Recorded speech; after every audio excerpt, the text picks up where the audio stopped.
What about cliffhangers? I often think ending a show on a cliffhanger is just a cheap trick to compensate for bad writing and keep you coming back. Great question, and if you make it to the end, I'm going to let you in on a little secret.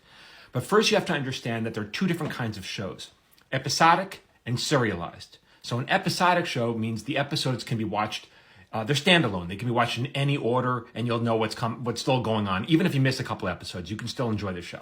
Serialized means the show is intended to be watched in a particular order, one after the other, and if you miss one, you might be lost, which is why they often start those shows with previously on The Handmaid's Tale. Then they catch you up to speed, and now you know what's going on.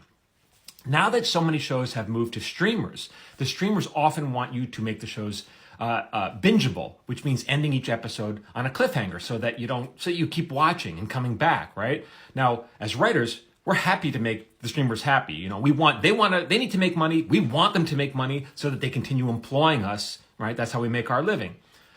One way to make a show bingeable is by ending every episode on a cliffhanger. Dun, dun, dun. And now the audience I got to watch the next episode to find out what happens.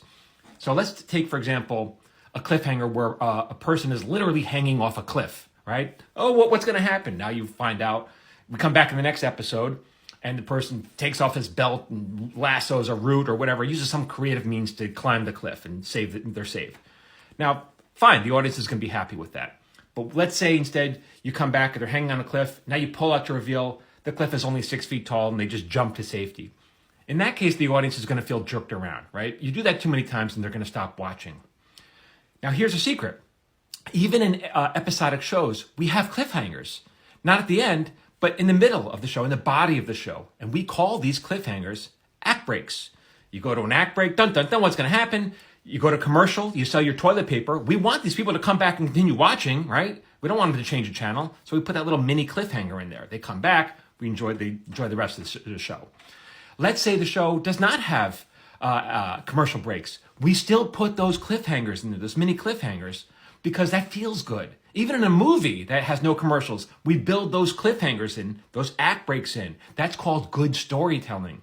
If you are providing your audience, you always want to provide them with a reason to find out what happens next. If you don't, they're going to find something else to do. So I don't think it's bad writing at all, or lazy writing. I think this is writing. Now, if you want to write your own show and not do any of that, and you just want people to enjoy the floweriness of your words and how you string them together, all right, write it your way. But just know that no one is legally obligated to watch your show other than your mother. Everyone else has a choice, and that choice is to do something else with their time. Great question. Thank you for asking. For more, get on my free newsletter. I send out tips like this once a week. The link is in my profile.